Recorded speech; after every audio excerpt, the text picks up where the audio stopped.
헌법재판소가 박근혜 대통령 탄핵 심판 최종 변론을 오는 27일에 열기로 한 가운데 대통령 하야설이 흘러나오고 있습니다. 이를 바라보는 정치권의 시각이 엇갈리면서 미묘한 공방전이 벌어졌습니다. 전문가 두 분 나오셨습니다. 이종근 데일리아 논설실장, 최영일 시사평론가 나오셨습니다. 어서 오세요. 네, 안녕하세요. 박근혜 대통령의 마지막 카드는 뭘까요? 주제어 보시죠.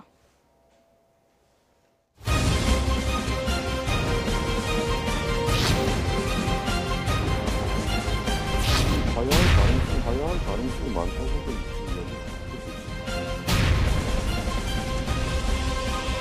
탄핵 찬성해놓고 이제 와서 무슨 말이냐 이거 아니에요. 그 상황에서는 탄핵해서 탄핵 심판으로 넘기는 게 최선이라고 봤던 거고 이제는 또 더 최선이 있으면 찾아보자는 거죠.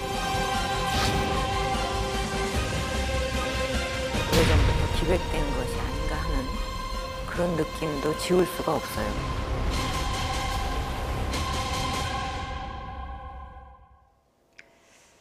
박근혜 대통령은 마지막 카드로 어떤 결단을 내릴 것인가? 지금부터 두 전문가와 함께 전망을 좀 해보도록 하겠습니다.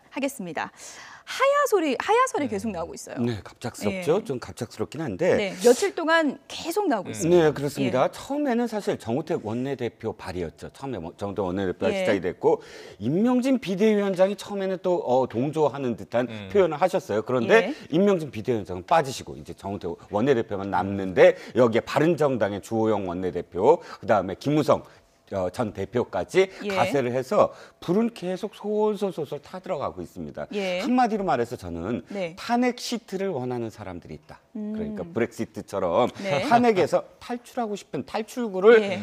갖고 싶은 사람들이 또는 그런 정파가 예. 지금 이 불을 계속 떼고 있는 게 아니냐 예. 이렇게 보여집니다. 탄핵 시트, 일종의 좀 신조어를 만들어 주셨는데 네. 탄핵 시트를 원하는 사람들이 있다면 어떤 사람들입니까? 지금 말씀하신 쪽은 예. 정치권에 이게 우리가 범보수라고 이야기하지 않습니까? 예. 두 개로 분당됐지만 여당인 자유한국당, 갈라져 나온 바른정당. 지금 뭔가 대선을 바라보고 이따 지지율도 짚을 수 있을 시간이 있을지 모르겠습니다만 관련해서 지금 뭔가 불길이 타오르질 않잖아요. 그러니까 뭔가 있어야 되는데 결국은 박근혜 대통령이 결단을 내리는 모습을 보이고 스스로 내려오면 그래도 지금의 어떤 이 반론들을 조금 자제시킬 수 있지 않겠는가 이런 계산이 있는 것 같긴 해요. 예. 그런데 저는 그것보다 더 나가서 대통령의 자진 사퇴를 너무너무 바라고 있는 그룹은 예. 오히려 청와대 내에 대통령 주변에 참모들일 수 있다. 아, 예를 예. 들면 한광옥 비서실장을 비롯해서 예. 지금 이번 정부가 임기를 못 채울 가능성이 높아져 있지 않습니까? 이 상황에서 뭔가 퇴로가 필요하잖아요. 그렇지 않으면 우리가 흔히 과거 왕조 시대를 이제 따라서 예. 지금 현재 참모들을 이제 순장조 이렇게 부르는 경우들이 있습니다. 그러니까 그런 모양새는 너무 불명예스러운데 우선 대통령이 불명예스럽게 되면 본인들의 경력에도 먹칠이 되는 상황이란 말이에요. 예. 그래서 대통령이 뭔가 지금 이 순간에라도 마지막으로 좀 명예로운 퇴진, 상대적으로는 명예로운 퇴진을 하는 것이 낫지 않겠는가라고 권고하는 그룹이 있을 수 있는데 예. 문제는 대통령의 결단인 거죠. 예. 결국은 개인적인 용단이 필요한 건데 예. 쉽지 않아 보인다. 이게 예. 문제로 여겨집니다. 시나리오 두 개를 좀 설명을 해주시죠. 대통령의 입장에서 예를 들어 탄핵이 인용됐을 경우 그리고 하야를 선택했을 경우 어떤 차이가 있는 건가요? 일단 큰 차이가 있습니다. 예. 탄핵이 인용됐을 경우는 사실 파면이 되는 거예요. 네. 일반 직장에서 어떤 직위가 있는 사람이 파면된다 그러면 그 직위와 관련한 모든 어떤 그런 그 이후에 예. 가질 수 있는 권한들, 뭐 예를 들어서 경호라든지 이런 것도 그렇죠. 포함되나요? 그리고 예. 다른 직장에 또 못 들어가죠. 파면이라는 어떤 멍해가 예. 일단 있으니까. 그런데 똑같습니다. 대통령이 만약에 탄핵이 되면 대통령이 만약에 전직 대통령 예우에 관한 예. 법에 의해서 연봉의 95%도 안 되죠. 또 뭐 그 이외에 또 경호는 됐어요. 경호나 뭐 이런 건 되지만 의료 뭐 무상 지원이라든지 이런 예. 부분도 안 되죠. 그런데 자진하야하면 그것이 된다는 것이죠, 다. 예. 그러니까 그런 어떤 예우와 관련해서도 큰 차이지만 사실 예우보다는 명예에 예. 대한 문제 아니겠습니까? 예. 그러니까 파면을 당하는 것과 네. 내가 스스로 물러나는 것과는 사실 하늘과 땅 차이겠죠. 예. 하야설이 며칠 전부터 끊임없이 계속 나오고 있는 게 사실입니다. 정치권에서 어떤 얘기 나오고 있는지 먼저 좀 들어보시죠. 그리고 박근혜 대통령 자진 하야 얘기도 지금 계속 불거지고 있는데 이에 대해서는 좀 어떻게 보세요? 자진 하야 하려면 빨리 해야지. 옛날에 그 이야기 나왔을 때 그때 해야지. 처음부터 그 퇴임의 시기를 처음부터 못 박았으면 중간에 이런 국론 분열도 없었을 것이고 안정적인 정권 이양이 됐을 텐데 지금 하야할 가능성이 많다고들 지금 이야기들을 듣고 있습니다. 근데 뭐 이제 곧 탄핵 결정이 내려질 판에 이제 와서 갑자기 그런 해묵은 얘기를 꺼내는 저희를 제가 잘 모르겠어요. 대통령이 아무 생각이 없는데 지금 와서 그런 얘기를 꺼내는 건 오히려 그것이 더 혼란을 가중시키지 않겠습니까? 특히 박근혜 대통령이 자연인으로 들어갔을 때의 사법 처리를 막을 생각으로 제안하는 거라면 저는 그건 정말 택도 없는 소리다 생각합니다. 대통령 측에서 헌법재판소에서 하는 걸 보면은 정상적인 재판 심리라고 볼 수가 없습니다. 헌법재판소의 결정을 받지 않고 불복하겠다는 겁니다. 무조건 이 헌법재판의 틀을 깨고 정상적인 틀로 나아가지 않겠다는 거죠. 대통령이 지지자들한테는 그러한 효과가 있을 것입니다. 그런 의미에 억울하다는 측면에서 자진사퇴한다 하더라도 동정적인 지지를 받을 수 있다고 봅니다. 네. 하야를 선택했을 때 지지층 결집 효과를 불러올 것이다라는 분석인데요. 어떻게 보십니까? 가능하죠. 동정 여론을 일으키면서 지금도 이제 일명 태극기 집회로 계속 결집을 하고 있어요. 이 촛불 집회 측은 많이 모이고 있지만 좀 차분하게 지켜보는 분위기라면 좀 냉정해져 있는 상태라면 태극기 집회는 좀 이렇게 불타오르는 계속 이제 매주 격앙되고 있습니다. 그 모습이 헌재 안에서도 대통령 대리인단에게서도 나타나고요. 또는 어찌 보면 태극기 집회에 나가고 있는 이 강성 친박 의원들에게서도 나타나요. 그래서 대통령의 최측근은 오히려 아까 나온 얘기에 연이어 보면 기각된다. 무슨 얘기냐. 이게 하야는 무슨 얘기냐. 그 택도 없다. 이런 얘기잖아요. 그러니까 이상하게도 대통령 최측근과 야권은 하야 안 된다. 없다. 이런 얘기고 범보수 쪽에서 이제 자꾸 불길이 타올라요. 이런 면에서 이제 대통령의 용단 아까 말씀드린 건데 제3의 길이 있어요. 지금 경우의 수가 자진 하야냐 아니면 탄핵이냐 파면이냐 사직하고 스스로 내려오는 거냐 이 두 가지는 좀 순진한 경우의 수고요. 그 사이에 지금 흘러가는 최근의 모양새를 보면 탄핵 열차는 뭐 질주하고 있지 않습니까? 27일로 조금 연기됐지만 이 변론 종결이 될 것이고 3월 이제 10일 전후에서 뭐 9일, 10일, 13일 예견되고 있으니까 탄핵에 대한 결정이 내려질 거라면 제가 보기에는 불복 가능성이 매우 높다.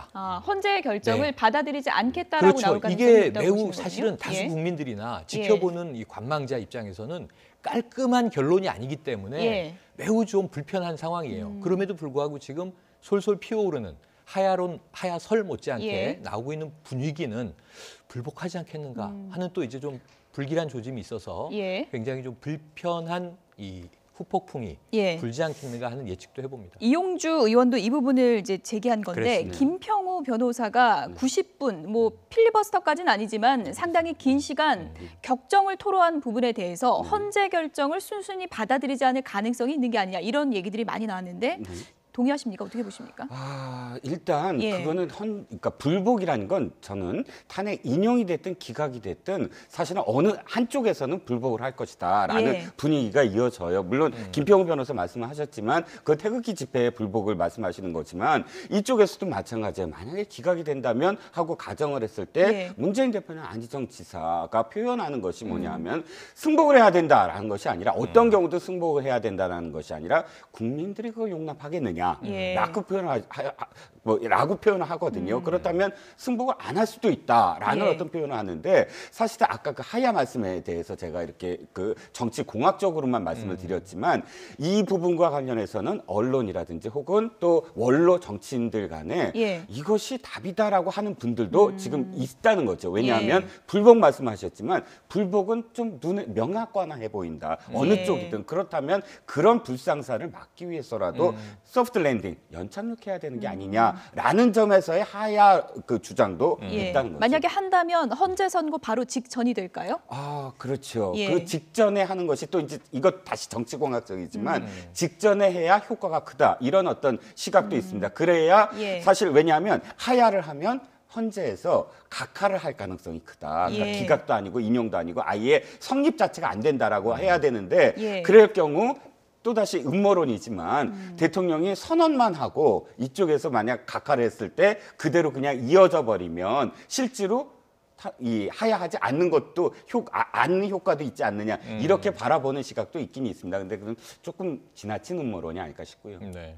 저희가 날짜를 지금 시점에서 한번 좀 짚어볼 필요가 있을 것 같습니다. 탄핵 심판 최종 변론이 다음 주 월요일 27일이고요. 네. 수사 종료가 28일입니다. 그렇죠. 그리고 탄핵이 3월 10일 또는 3월 13일 선고가 유력하지 않겠느냐라는 그렇죠. 전망이 나오고 있는 시점인데 청와대 쪽에서는 지금 하야 같은 얘기 하지 말아라 네. 일축했는데 만약에 한다면 어떤 시점이 될까요? 수사 종료 후가 되겠죠? 우리가 청와대라고 이야기하지만 결국은 대통령이에요. 예. 박근혜 대통령 스스로가 지금 현재까지 기각 가능성도 있는 거 아닙니까? 서석구 변호인이나 혹은 김평우 변호인 예. 또는 우리 뭐 김진태 의원이나 이런 분들 얘기를 들어보면 기각 가능성 높게 보는데 예. 사실 이런 얘기를 하셨잖아요. 정규 TV와 인터뷰에서 태극기 집회가 촛불 집회 2배가 됐다고 하는데 이거 잘못 보고를 받으신 거죠, 지금 대통령께서. 그러니까 이제 어떤 왜곡된 정보를 지금 듣고 계시니까 기각 가능성이 절반 이상 된다 그러면 하야는 선택할 수 없는 카드예요. 그런데 대통령께서 이제 3월이 넘어가서 이거 가결 탄핵이 인용 가능성이 훨씬 높은데라고 이제 현실 인식이 돌아오게 되면 예. 이때는 급박하게 뭔가 결정을 해야 돼요. 그래서 이번 주 일요일에 하야할 것이다 이런 설도 있는데 저는 아니라고 보고요. 예. 다음 주 정도, 다음 예. 주 일요일이 3월 5일이에요. 예. 그리고 말씀하신 대로 3월 10일 전후 결정되기 직전. 그러면 3월 5일에서 3월 9일 사이 정도에 예. 대통령이 마지막 용단을 내릴 기회도 있고 한 번 더 현실의 가능성을 예. 정말 냉정하게 따져보고 하야를 선택할 가능성이 남아있다라고 본다면 3월 초를 우리가 좀 주목해봐야 될 것 같고요. 예. 그 사이에 2번의 분기점이 또 있습니다. 오는 토요일에 집회, 일명 태극기 집회도 불타오를 예. 것 같고요. 촛불 집회도 만만치 않을 것 같아요. 3월 1일 날, 마침 또 태극기 드는 날인데 지금 총동원령 얘기가 계속 전해지고 예. 있지 않습니까? 3월 1일 날. 그러니까 이런 어떤 집회의 열기가 또 잘못 전달되면 예. 대통령의 하야설은 본인에 의해서, 대통령 스스로에 의해서 기각될 가능성이 예. 높고 그렇다면 결국 탄핵의 판결까지 보게 되는 것 아니겠느냐 이 생각을 해봅니다. 뭐 개인적인 의견으로 뭐 태극기냐 촛불이냐 집회 수가 또 이제 여론의 반영이 좀 중요한 부분이라고 하셨는데 그거는 뭐 헌재 판단에 영향을 미쳐서는 안 되는 부분이라는 또 의견도 조금 많으니까요. 추가드리면 예. 여론의 반영이라기보다는 예. 대통령의 판단에 어떻게 영향을 줄 것이냐 예. 이 대목이 중요해 보여요. 네. 이런 가운데 하야설은 말도 안 된다. 가능성 0%다. 친박계는 이렇게 주장을 합니다. 들어보시죠. 네, 그 대통령 자진 사퇴는 전혀 절대 있을 수 없는 일입니다. 탄핵 선고 전 자진 사퇴를 얘기하는 분들은 혹시 탄핵이 기각될까 봐 걱정하는 분들이에요. 어떤 당은 기각되면은 다 의원직 사퇴한다고 하지 않았습니까? 그렇게 호기 있게 나가더니 이제 선고 일자가 다가오니까 그거 기다리지 말고 정치적으로 타협해야 된다? 이걸 누가 믿겠어요? 또 혹시 뭐 다른 당에서도 그렇게 얘기하는 분들은 탄핵이 기각됐을 때 여태 어디 가서 뭐 하고 있었냐 이런 비판에 직면할 분들이 그런 얘기를 한다고 생각합니다. 기각이 두려운 분들이 하야설 흘리고 있다라는 김진태 의원의 주장인데요. 어떻게 네. 보십니까? 일단 지금 친박계 많은 의원들이 실제로 기각될 거라고 믿는 분들도 많은 것 같아요. 지금의 어떤 분위기가 예. 그러니까 새로운 어떤 뭐 정기승 대법관이라든지 혹은 김평우 전 변협 회장이라든지 그래도 무게 있는 분들 이동읍 헌법재판관이라든지 이분들이 가세함으로써 예. 일단 이 격이 높아지고 또 지금까지 법리 다툼을 좀 제대로 못했는데 그나마 절차라든지 과정이라든지에 대한 문제 제기가 있었다. 예. 그런 것들이 굉장히 효과가 있다고 보는 친박 의원들도 있습니다. 그래서 저 말씀이 굉장히 진실일 수도 있고 예. 또 아니면 만약에 자진 사퇴의 기류가 있다고 한다면 네. 사실은 친박 의원들은 지금과 같이 정색을 하고 반대를 해야 됩니다. 왜? 결단, 대통령의 용단을 사실은 빛을 좀 내줘야 되거든요. 예. 전혀 모르는 상태, 전혀 예상치 못한 상태에서 대통령이 예. 드디어 결심을 딱 했다 그러면 그만큼의 사실은 또 무게감이나 예. 영향력이 있을 수 있으니까 예. 친박 의원들은 어쨌든 여러 가지 측면에서 부인할 수밖에 없을 것 지금 같아요. 보시는 것처럼 홍문종 의원은 하야는 정말 헛소리다 그렇죠. 네. 이렇게까지 얘기를 했는데 바른정당은 하야설에 계속 기름을 붓고 있는 네. 그런 상황입니다. 그래서 예. 지금 이제 강성 친박 의원 그런데 아까 이제 이 실장님께서 말씀하신 중에서 저는 조금 입장이 다른 것이 예. 지금 자유한국당이라 하더라도 네. 기각될 것이라고 믿는 의원이 전 다수라고 보진 않아요. 기각되기를 바라는 의원은 다수겠지만 그것을 정말 신뢰하고 기각될 거야 라고 확신하고 있는 분들은 소수예요. 제가 보기에는. 태극기 네네. 집회에 나간 일명 분들은 태극기 집회에 믿고 있는 것 같은데. 꾸준히 나가는 분은 세 분입니다. 사실은. 조원진 의원하고 김진태 의원하고 윤상현 의원하고 김문수 전 지사. 김문수 전 지사는 현역 의원은 아니시니까 예. 대권 주자시긴 하지만 그러니까 이 정도로 본다면 소수죠. 사실은. 왜냐하면 94명이 지금 의원이 있는데요. 태극기 집회 한 절반 이상은 나가야 되는 거 아닙니까? 기각을 확신한다면. 근데 그와는 좀 다른 기류긴 한데 이 소수의 의원들이 대통령과의 친분, 관계는 워낙 돈독하고 영향력이 있는 분들이기 때문에 예. 대통령의 판단을 혹여라도 예. 바이어스를 편향성을 만들어내는 역할을 하고 있는 분들 아니냐. 왜냐하면 말씀이 지금 굉장히 강하잖아요. 그래서 저는 이 박근혜 대통령께서 좀 다양한 의견, 현실 인식을 좀 들으셔야 되는 타이밍인데 조금 태극기 집회만 바라보고 계시다면 예. 이건 좀 우려가 되는 사항인데 심지어는 헌재의 변호인이 예. 집회에 나가서 강경 발언을 한다는 것은 적절한 것이냐. 이 부분은 또 지금 법조계에서도 여러 가지 논란이 있습니다만 제가 보기에는 이 손범규 변호인 같은 분은 국회에서 있었던 태극기 집회 관련 토론회에서 기각을 확신한다. 100% 기각이다. 이런 메시지가 국민들에게 영향을 주는 것보다는 대통령께 영향을 잘못 줄 이제 우려성. 그리고 아까 말씀하신 대로 김평우 변호인 등 새로 이동욱 전 이 대법관 이런 분들이 들어가서 헌법재판관이셨죠. 이런 분들이 들어가서 법리적으로 그동안 따지지 않았던 부분을 신선하게 파고드는 부분이 분명히 있어요. 예. 이건 좀 이걸 진작 좀 하시지 이런 얘기를 이 권고드리고 싶은데 예. 문제는 거친 언행에 묻혀버린단 말입니다. 이게 그러니까 이게 좀 절박감의 표현이라고 본다면 안타까움이 남는 대목이라 예. 시간도 많이 뒤늦었고 그러다 보니까 아까 말씀드린 대로 상대방을 공격하거나 뭐 고영태 씨의 조작이다. 이거는 한번 제기해 볼 만한 변호인들의 문제제기인데 예. 이제 헌재 재판관들을 공격하기 시작했다. 이게 뭐냐면 심판을 공격하면 경기 자체에 부당함을 이제 고발하게 되는 거거든요. 그래서 이제 불복에 대한 우려를 아까부터 계속 말씀드리는 겁니다. 예, 뭐 인용이냐 기각이냐 어디를 더 높게 보느냐 이런 부분은 저희가 지금 뭐 단정할 수는 없는 네, 부분이니까 맞아요. 이거는 뭐 개인적인 그 의원들의 판단으로 맡겨두는 부분이라고 할 수 있을 것 같고요. 이 부분은 좀 지적을 해야 될 것 같아요. 바른정당의 기조는 달라졌습니다. 일단 김무성 전 대표 탄핵에 앞장서겠다고 하지 않았습니까? 그렇죠. 그것이 바른정당의 기조였는데 지금은 오히려 하야설에 불을 지피고 있거든요. 이건 네네. 어떻게 봐야 됩니까? 제가 아까 드린 예. 모두에 드린 말씀이 탄핵 시트라는 거죠. 그러니까 탄핵 시트에 지금 좀 절박해진 정파가 있다라고 표현했는데 예. 사실은 저는 바른정당이라고 봐요. 예. 왜냐하면 바른정당이 어쨌든 물론 이 박 대통령의 탄핵과 관련해서 분당하고 그러니까 탈당을 했습니다. 스스로. 예. 그런데 문제는 그 명분이 과연 바른정당을 지금 얼만큼 지탱해주고 있느냐거든요. 대선 전국에 있어서 후보를 냈는데 그 후보가 5%도 안 된다 그러면 사실상 그리고 또 이 5%만이 아니라 계속 추세선으로 당 지지율마저도 낮아지고 있거든요. 예. 그러면 자유한국당이랑 비교를 했을 때도 굉장히 차이가 지금 많이 나고 있어요. 그러니까 당의 존립 자체가 지금 흔들리고 있는 상황이거든요. 예. 무엇을 하더라도 지금 해야 되는 입장에서 예. 그렇다면 아까도 말씀드렸지만 엑시트, 탈출구가 필요하다. 예. 그럼 어차피 지금 사실 대선 이후에는 다시 한번 정계 개편, 보수 쪽에서는 다시 정계 개편이 이루어져야 되고 그렇다면 지금부터라도 어쨌든 그 대의를 위해서 하나씩 가야 되는 게 아니냐, 무엇라도 해봐야 되는 게 아니냐라는 예. 것이 바른정당의 절박함 아닐까 싶어요. 예. 대통령 측의 김평우 변호인 말씀하신 것처럼 네. 이제 심판을 공격하기 시작했는데 변론의 내용을 차치하고 그 화법은 계속해서 논란이 되는 부분이 있는 것 같습니다. 영상을 좀 보시죠. 이 책을 읽히십시오. 이 책이 그들의 썩어빠진 영혼을 치유해 줄 것입니다.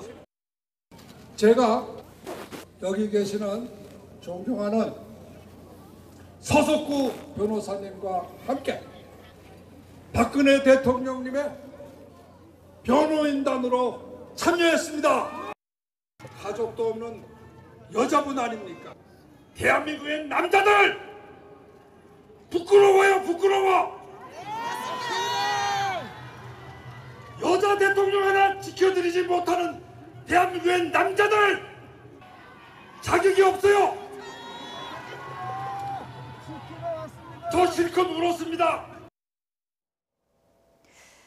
물론 이제 집회에 나가다 보면 네. 좀 많이 격앙될 수 과격해지고 있죠. 격앙되는 측면이 있기 때문에 네. 뭐 이런 말들도 나올 수 있다라는 이해도 되지만 네. 또 여자 남자를 얘기한 건 좀 아니지 않냐 이런 네네. 시각도 있는 것 같습니다. 저도 그렇게 봅니다. 예. 그러니까 저 논리가 썩 와닿질 않는 거죠. 일반 대중들에게. 예. 왜냐하면 지금 현재는 변호인의 모습은 아닙니다. 왜냐하면 법정이 아니고요. 여기는 이제 집회 현장이고 그다음에 지지층들이 모여서 태극기 흔들고 있는 데서 이제 어찌 보면 좀 선동이라고 우리가 하죠. 예. 그런 이제 연설을 하시는 건데 그러다 보니까 여러 가지 좀 격앙된 얘기.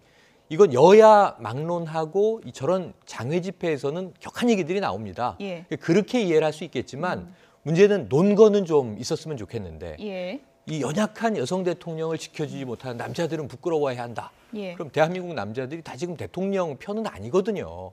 여기에 대해서 굉장히 좀 냉정해져 있거든요. 그래서 그 남녀 어떤 성적인 문제로 제가 보기에는 저건 굉장히 60, 70년대에는 미국에서 젠틀맨 스타일이에요. 존 웨인이 예. 여성은 약하니까 지켜줘야 되고 예. 요즘 양성평등 시대라서 예. 오히려 소외된 여성들을 좀 돕자는 캠페인을 하시면 좋겠는데 예. 대통령에 대한 입장은 국론이 지금 쫙 나뉘어 있다는 걸 좀 인식하셔야 될 것 같고 예. 책을 흔드시잖아요.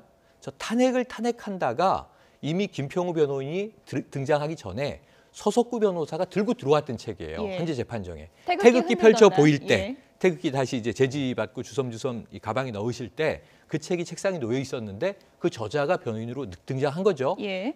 고 김동리 선생의 이제 차남으로 알려져서 또 회자가 되기도 했는데 문제는 뭐냐면 저 예. 책 안에 제가 한번 봤어요. 어떤 네. 책인가. 그러니까 논리가 하나예요. 탄핵을 왜 탄핵하느냐 하면 역대 정권마다 있었던 소형 비리를 가지고 여성 대통령이기 때문에 이렇게 그냥 예. 깔아뭉개려는 시도 아니냐. 이건 좀 과하다. 예. 탄핵은 아니다. 잘못은 있지만 예. 작은 잘못이다. 이제 이런 논리거든요. 근데 거기에 대해서는 지금 뭐 너무나 시선이 다르고 네. 우선 헌재 재판정 내에서도 다른 입장이 충돌하고 있기 때문에 예. 조금은 변론 중심으로 논거 중심으로 법리적으로 다투셨으면 좋겠는데 예. 처음에는 그 점심시간에 이제 당 해프닝에 이어서 거친 말이 점점 강해지시니까 예. 이건 좀 마이너스 포인트가 아닌가 하는 생각이 들어요. 화법과 태도에 대해서 저희가 얘기를 좀 해봤으니까 내용적인 측면도 좀 보겠습니다. 네. 물론 그 탄핵을 탄핵하다라는 책 이외에 어제 긴 시간 변론에서 그렇습니다. 탄핵의 부당함을 또 설파하지 않았습니까? 네네. 이 부분에 대해서는 어떻게 봐야 될까요? 사실 좀 예. 늦었어요. 사실 처음에 맨 처음 시작할 때 이것을 제기하고 예. 넘어갔으면 굉장히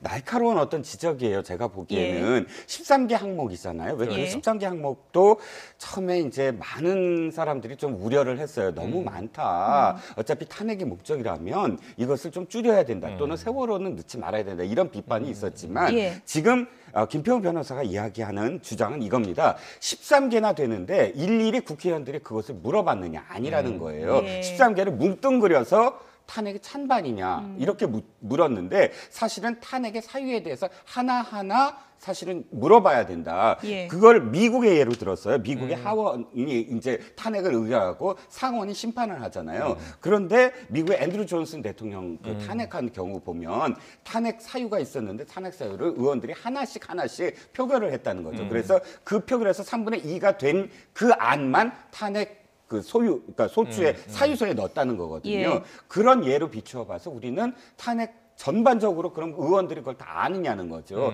전혀 모르는 상태에서 그냥 뭉뚱그려서 탄핵 찬반만 물으면 그것이 어떻게 탄핵 사유의 정당성을 입증할 예. 수 있느냐는 거죠. 이른바 탄핵 찬반, 여론전도 갈수록 치열해지고 있습니다. 박지원 대표가 오늘 SNS에 올린 글을 잠시 좀 소개를 해드리겠습니다. 탄핵 열차는 부산 목포를 출발해서 대전에서 합류해서 국회에 도착해서 헌재로 달린다. 이제 3월 초 헌재에서 인용 테이프를 통과해 국민에게 승리를 안길 것이다. 이렇게 얘기를 하면서 좀 거친 말을 썼습니다. 개는 짖어도 탄핵 열차는 달린다. 박근혜 대통령이 갈 곳은 사저가 아니다. 그곳은 이미 정해져 있다. 네. 이 발언을 두고 오늘 다소 논란이 되기도 했던 것 같아요. 논란이 될 예. 만하죠. 왜냐하면 너무 거친 말이 또 등장을 예. 했죠. 그러니까 이게 상대 측에서 대통령 측은 절박하니까 지금 거칠게 이제 나온다고 하는 예. 것을 일견 이해하더라도 지금 앞부분에 이 박지원 대표가 말씀하셨던 탄핵은 이제 피니시 라인 통과하고 인용될 것이다라고 예. 확신한다면 조금은 냉정하게 지켜봐도 되는데 뒤에 개는 짖어도 예. 그 개라고 비유한 이 세력 무리들은 누구인가 이 문제는 지금 여론이 남고요. 양분돼 있기 때문에 네. 이런 말 하나하나가 상당히 좀 자극적일 수 있거든요. 그러니까 지금 해석되기에는 반대쪽 예. 대통령 측을 지칭하는 게 아니겠습니까? 그 누구든 뭐 그게 일명 태극기 집회든 아니면 변호인단이 되든. 그리고 두 번째는 뭐냐면 돌아갈 곳은 사저가 아니다. 예. 이게 지금 특검 관련해서 논란이 되는 대목이죠. 예. 자진하야한다면 이게 사면이 되는 것이냐.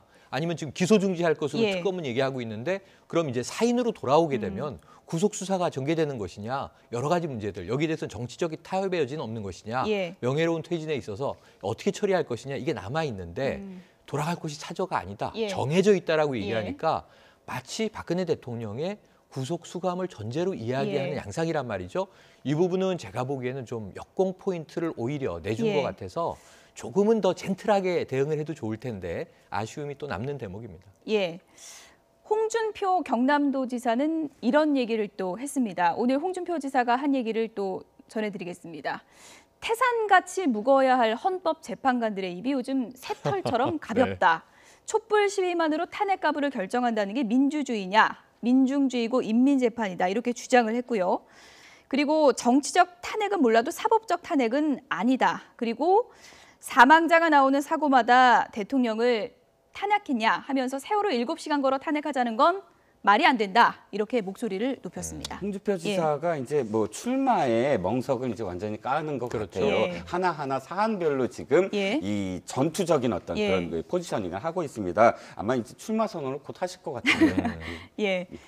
지금 나타낸 입장은 어떻게 해석해야 될까요? 이른바 뭐 양박이다, 양아치 친박이다 하면서 또 그렇죠. 친박은 상당히 비난했었잖아요. 그렇죠. 그렇지만 자유한국당이 친박만 있지는 않잖아요. 예. 자유한국당 99명인데 사실 비박계도 있고 그 안에는 탈당하려다가 주저앉은 정지석 의원이나 혹은 나경원 의원도 있습니다. 이분들이 친박만은 아니잖아요. 그렇다면 자유한국당에서 양아치 친박, 제가 말씀드린 거 아니고 그렇죠. 홍준표 이른바 지사의 양박입니다. 인용입니다. 예. 이른바 양박 예. 의원들은 공격하더라도 그러나 자유한국당의 가장 큰 지금 목표는 뭐죠? 박 대통령이 탄핵이 안 되고 기각되거나 혹은 예. 박 대통령이 자진하야를 하더라도 명예를 지켜주고 싶은 게 자유한국당의 당론, 거의 당론 아니겠습니까? 예. 그렇다면 세월호 7시간 같은 거를 적시하고 또 이 문재인 대표는 안희정 지사를 노무현 이기라고 프레임을 딱 걸고 하는 예. 그런 전투적인 모습. 지금 자유한국당에서 이렇게 전투적으로 딱 그 이 가른 예. 편을 딱 갈라버리는 그런 전투력이 있었습니까? 예. 그러니까 홍준표 지사 그걸 막겠다. 대선 이거죠. 후보로 두각을 나타내고 있다. 이렇게 풀이를 해주셨는데요. 박근혜 대통령은 마지막 카드로 무엇을 선택할까요? 이제 며칠 남지 않은 그런 상황인데요. 이번 최순실 국정농단 사건에 대해서 박근혜 대통령이 어떻게 생각을 하고 있는지 전에 정유재 TV 인터뷰 내용을 다시 한번 좀 들어보겠습니다. 그동안 쭉 뭔가 진행 과정을 이렇게 좀 추적을 해보고 뭔가 오래전부터 기획된 것이 아닌가 하는 그런 느낌도 지울 수가 없어요. 솔직한 심정이. 예. 이제 향정신성 뭐 약품을 뭐 먹었다든지 구술했다든지 뭐 그 외에 여러 가지가 있는데 예. 전혀 사실이 아니고 예. 터무니없는 얘기입니다. 예. 그런 약물에는 근처에 가본 적도 없고 예. 구술한 적도 없고 예. 그게 어마어마하게 많이 만들어졌는데 예. 저는 그런 허황된 얘기들을 들으면서 어떤 생각을 했냐 하면 대통령을 끌어내리고 탄핵시키기 위해서 그토록 어마어마한 거짓말을 만들어내야만 했다고 한다면 그 탄핵 근거가 얼마나 취약한 건가 그런 생각을 했습니다. 네. 탄핵 근거는 취약하다. 그러니까 지금 일각에서 제기되는 하야 설과는 좀 앞뒤가 맞지 않는 얘기 맞지 같은데요. 않죠. 왜냐하면 예. 본인은 결백하다, 예. 억울하다, 나는 무고하다. 지금 이 입장이 명확해요. 예. 지금까지도 저는 박근혜 대통령의 개인적 소신은 일관적이라고 생각이 돼요. 예. 그렇다면 문제는 대통령께서 이 기각 가능성을 높이려면 말이죠. 정규제 TV나 혹은 뭐 이 일명 태극기 집회가 아니라 저는 두 가지의 요소를 갖추시면 예. 많이 좀 뭔가 여론이 반전될 수 있을 것 같은데 어떤 첫 걸까요? 번째는 예. 특검의 대면 조사를 받는 겁니다. 두 번째는 헌재에 출석을 해서 신문을 받고 본인이 하고자 하는 말을 다 하는 겁니다. 예. 지금 나온 것처럼. 왜냐하면 그동안 정규제 TV를 통해서 대통령이 하신 말씀 본인에 대한 이야기임에도 불구하고 많은 국민들에게 이 프리즘을 통해서 전달될 때는 예. 역시 불통 혹은 이게 또 어찌 보면 유체이탈 화법 이렇게 들릴 수가 있어요. 예. 그래서 당사자가 피청구인이고 당사자가 피의자인 대면 조사와 헌재를 기피하지 않고 당당하게 맞선다면 오히려 기각을 바라는 그 일부 지지층에서조차도 더 동정 여론, 또 이 재결집 그리고 또 중간적으로 누가 옳지 좀 헷갈리는데 하는 국민들도 예. 대통령의 입장은 저러하구나라고 명확하게 투명하게 전달될 텐데 이 대목이 지금 결여돼 있다 보니까 예. 대통령에 대한 의구심, 미스테리가 더 짙게 남아있는 것 아닌가 하는 안타까움도 남습니다. 그러니까요. 산더미 같은 거짓말이라고 했는데 본인이 이 거짓말이 왜 거짓말인지는 직접 그렇죠. 긴 시간 얘기한 적은 없는 것 같아요. 네, 그래서 이제 헌재에 출석하실 거냐, 아니면 예. 대면 조사를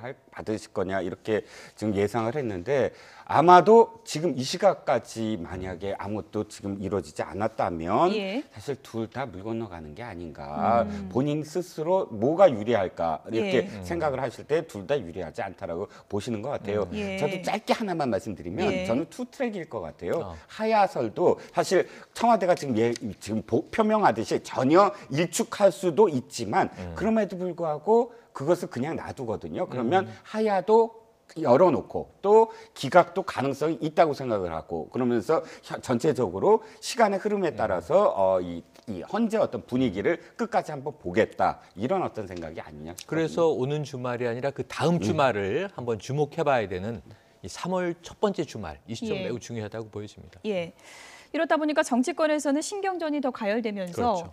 야 사당은 특검 연장 빨리 해라 이러고 있고 하죠. 자유한국당 친박 의원들은 네. 맞서서 고영태 녹취록 청문회 열어라 그렇죠. 이렇게 주장을 하고 있습니다. 그래서 예. 오늘 국회에서 이 여야 합의가 무산됐습니다. 정세균 국회의장이 직권상정하는 것은 이제 이미 부정적이 됐고요. 예. 의미가 없어졌고요. 그래서 이제 이 국회의장이 황교안 권한대행에 전화까지 걸어서 예. 국민 여론이 이러하니 특검 연장을 해야 할 것 같다. 그런데 이제 황 대행은 검토해보겠다. 법에 따라 검토해보겠다. 이건 굉장히 일관된 입장이잖아요. 전 25일 이후에나 아마 입장이 나올 것 같은데 예. 이번 일요일 혹은 월요일 그 사이입니다. 그때쯤 돼서 아마 연장은 불가하다. 할 만큼 했다. 이렇게 이제 특검을 평가하고 예. 더 연장하면 이제 이 국론이 더 장기화된다. 국론 예. 분열이 이것을 여기서 매듭 짓자라고 제안을 할 것 같아요. 대국민 담화가 나올 수 있어요. 예. 이 부분에선. 그리고 나서 그럼 대통령은 헌재에 대해서 예를 들면 대리인단이 보이콧을 하는 모양새로 불복을 한다면 예. 굉장히 장외에서 이제 조기 대선으로 뜨거워지는 예. 양상이 될 텐데 제가 보기에는 여기서 고영태 청문회는 조금 이 여론의 관심이 더 많아져야 되는데 예. 지금 고영태는 이미 청문회에 등장을 했거든요. 많이 나와서 증인으로 이제 답변을 했고 그리고 이제 문제는 헌재에는 나오지 않았지만 최순실 재판에는 나왔고 이미 매스컴을 통해서 많은 국민들이 본 예. 인물이라서 국회에서의 고영태 청문회를 별도로 연다? 이건 예. 조금 식상한 지나간 흐름 아닌가 일단 김진태 생각이 의원 됩니다. 주장은 녹음 파일이 네네. 증거로도 채택 안 됐는데 의문스러운 점이 많다라고 이제 주장을 하고 있는 거잖아요. 그렇죠. 예. 그러니까 오늘 공방은 제가 보기에는 어쨌든 고영태 청문회를 꼭 얻어내겠다라기보다는 예. 특검 연장과 맞물려서 공방을 좀 벌이는 그렇죠. 그런 카드가 아니었나 싶어요. 예. 지금 사실 고영태 청문회는 나중에 또 고영태 지금 고발돼 있는 그렇죠, 상태라 그렇죠. 예. 그 검찰 수사가 이루어지면 거기서부터 나오는 수사 결과에 따라 청문회 열 수도 있는 것이거든요. 그래서 지금은 공방을 위한 공방이다라고 보여집니다. 예. 일단 박근혜 대통령이 지금 이번 주말 사이에 네. 어떤 결단을 내릴지 좀 지켜보도록 그렇습니다. 하겠습니다. 다른 얘기를 좀 해보겠습니다. 성직자의 이름을 더럽히지 말아라. 아니다. 정치인의 이름을 더럽히지 말아라. 김무성 전 대표와 임명진 위원장의 말싸움이 점입가경입니다. 주제어 보시죠.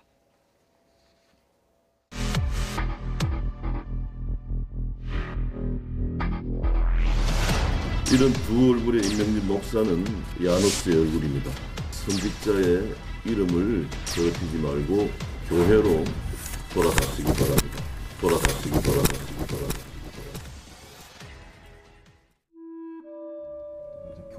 교회는 내가 은퇴한 지가 꽤 오래됐어요. 성직자의 이름만 더럽히는 일이 있는 게 아니에요. 정치인의 이름을 더럽히면 안 돼요. 그래서 우리나라의 국민들이 지금 정치인들을 가장 불신하는 집단으로 보잖아요. 이 정치인의 이름을 더럽히게 되는 겁니다. 변절했다, 변절했다 이런 거 있잖아요. 또 국민의 세금으로 지급된 법인카드로 비싼 페트버터 식당 즐기지 마시고 교회로 돌아가시기 바랍니다. 내가 호텔에 가서 밥을 먹은 적은 있지만 즐겨본 적은 없거든요. 힘든 게 사실 호텔 가서 밥 먹는 거예요. 난 본래 갈비탕, 그다음에 무슨 함흥냉면, 꼬막 비빔밥 이런 거 좋아하거든요. 이게 무슨 뭐 호텔 가서 뭐 밥 먹는 거 즐겼으면은 내가 이 당에 와가지고 지금 5kg가 빠졌어요. 몸무게가. 저 대응하고 싶은 생각이 없습니다.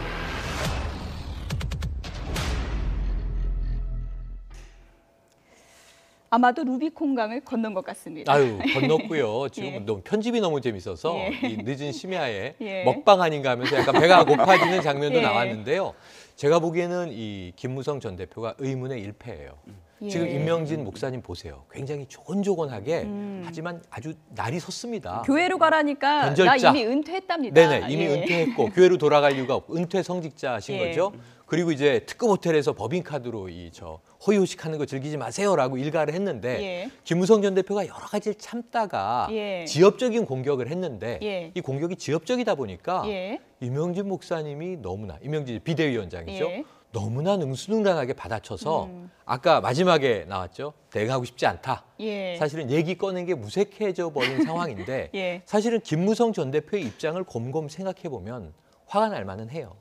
분당에서 나왔는데 예. 아까 우리가 얘기한 대로 탄핵에 앞장서겠다. 예. 탄핵에 계속 앞장섰으면 양상이 좀 달라졌을 거고 예. 그때는 분당하기 전입니다. 무슨 얘기를 했냐면요. 새누리당을 해체하고 예. 자산을 다 국고에 헌납하겠다. 네. 이런 절차가 이루어져 왔으면 지금 이 범보수 양상이 많이 달라졌을 것 같은데 예. 문제는 친박과 부딪히다가 결국 비박이 튀어나온 양상이 되다 보니까 네. 뭐 본인들 말처럼 광야에서 천막 짓고 시작하려니 지지율 안 나오죠. 대선 지지율도 지금 문제가 있죠. 뭔가 국면 전환 안 되죠. 이런 문제였는데 예. 그러다 보니까 임명진 비대위원장이 미울 수밖에 없어요. 예. 그런데 문제는 지엽적인 공격을 했다가 조곤조곤 반박을 당하니까 예. 제가 보기엔 오늘 밤에 이제 김무성 전 대표는 더 많이 화가 나 있지 않겠는가 하는 생각이 드네요. 가장 뼈아픈 말이 이 말인 것 같아요. 박근혜 대통령을 천사라고 했다가 맞아요. 배신했다.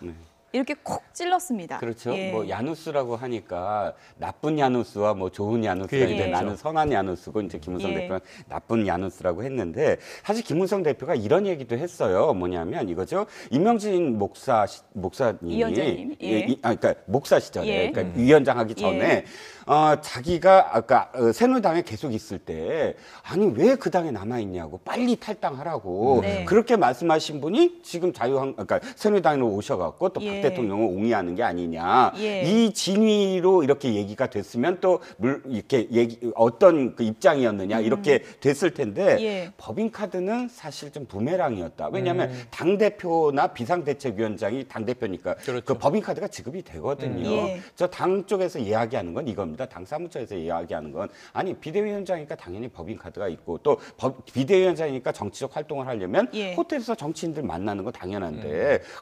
김무성 대표는 아니하셨습니까? 예. 뭐 이런 어떤 질문을 하니까 이 법인카드 갖고 이야기하는 건 좀 김무성 대표의 그 이 협량의 정치 아니었느냐 뭐 예. 이렇게 지금 표현을 두 분이 하죠. 좀 꼬막 비빔밥 같은 거 같이 드시면서 화해를 좀 해야 될 것 같은데. 김무성 대표도 참 예. 꼬막 비빔밥 좋아하십니다. 아, 그렇습니까? 예, 예. 어쨌든 굴비도 좋아하시고. 둘이 이렇게 싸워도 결국엔 한 배로 가겠죠. 아, 그럼요. 예. 왜냐하면 당연히 대선 이후에는 이 정당들은 다시 한번 해체 모여를 할 수밖에 없습니다. 그러니까 어차피 이 그 크게 어떤 그런 그 이념이라든지 이런 부분이 달라서 헤어진 게 아니지 않습니까? 그러니까 대선 이후면 분당한 원인이 어느 정도는 사라질 것이다라고 보여요. 그러니까 이게 감정적인 골로 느껴지는 게 예. 지금 별거한 부부들의 싸움 아니냐 이런 이제 해석을 내는 분들이 있어요. 저는 거기에 좀 동조가 되는 것이 예. 사후에 대한 고민을 함께 하지 않으면 싸울 필요가 없어요. 그렇죠. 싸우질 않아요. 예. 이 싸운다는 것 자체가 감정의 골이 대중들에게 느껴진다는 것 자체가 둘의 앞으로의 관계는 또 예. 새로운 국면으로 전개되겠구나 하는 걸 예고하고 있는 거라고 보면 될 많은 것 같습니다. 국민들이 저기는 왜 당을 나누고도 싸우나 그렇죠. 좀 이런 생각도 하시는 것 같은데요. 안희정 지사의 지지율이 상승세를 타다가 요즘에 좀 주춤합니다. 안희정 지사에 대한 또 검증의 칼날도 상당히 매서워지고 있는데요. 얘기 좀 들어보시죠. 어제 안희정 지사는 언론인 토론회에서 탄핵이 기각될 경우 헌재 결정을 존중하기 어렵다. 또 조건 없는 승복을 예나 아니오로 답하기 어렵다. 이런 취지로 말을 했습니다. 허니 발언이라는 것으로 소위 친노와 친문 지지층의 공격을 받자 황급히 말을 바꾸고 사과하더니 이제 헌재의 심판 결과까지 승복할 수 없다는 지경에 이른 것이 아닌지 되묻지 않을 수 없습니다. 우리는 헌법재판소와 헌법의 절차에 따라서 결론이 나면 국민 여러분들은 이 국민의 그 민심에 따라서 또한 심판을 해주시리라고 보고 그렇게 결론이 나면 또 우리 국민들은 하나로 힘을 모아주실 것이라 생각합니다. 이번에 지지율이 소폭 하락한 걸로 나타나는데 어떻게 보고 계시나요? 뭐 이제 그동안에 그랬던 것처럼 꾸준히 제 소신대로 뚜벅뚜벅 걸어가겠습니다. 일간이나 그때로 변동되어지는 지지율보다는 제 마음의 소신대로 국민들과 잘 대화하면서 그렇게 걸어가도록 하겠습니다. 이른바 안희정식 화법, 요즘 좀 논란이 되고 있는 것 같은데요. 그렇죠. 좀 모호하다 내지는 또 너무 추상적이다. 뭐 이런 표현, 이런 지적을 많이 받고 있습니다. 전 내용보다는 이제 새누리당까지도 안희정 지사를 비판하고 있다. 자유한국당이라고. 죄송합니다. 그렇죠. 예, 자유한국당도 안희정 지사를 지금 디스하고 있다. 그건 곧 안희정 지사의 지지율이 이 정치권의 관심이다라고 보여집니다. 지금 동의하고요. 권고를 하나 드린다면 정우택 지금 자유한국당 원내대표, 여당의 원내대표와 안희정 충남지사 공통 분모가 있죠. 충청권이라는 공통 분모가 있죠. 여기서 두 분이 좀 대동단결, 합의를 해서 정치적 타협을 해서 왜냐하면 한쪽은 이게 탄핵이 인용되면 내란이 일어날 것이다. 또 야권에서는 탄핵이 기각되면 혁명이 일어날 것이다. 이게 오버치나 매치나 같은 맥락이에요. 아까 우리가 승복 얘기를 했지 않습니까? 이 두 분이 승복을 합의하면 굉장히 멋진 정치권의 신사협정이 되지 않겠느냐. 다투지 마시고 두 분이 만나서 충청권의 이제 훌륭한 여야 정치인으로 그런 대타협을 한번 이뤄보시면 어떨까 하고 권고드리고 싶네요. 정치권은 타협이 근데 좀 힘들더라고요. 힘들더라고요. 지금까지 이종근 데일리한 논설실장, 최영일 시사평론가 두 분이었습니다. 고맙습니다. 고맙습니다.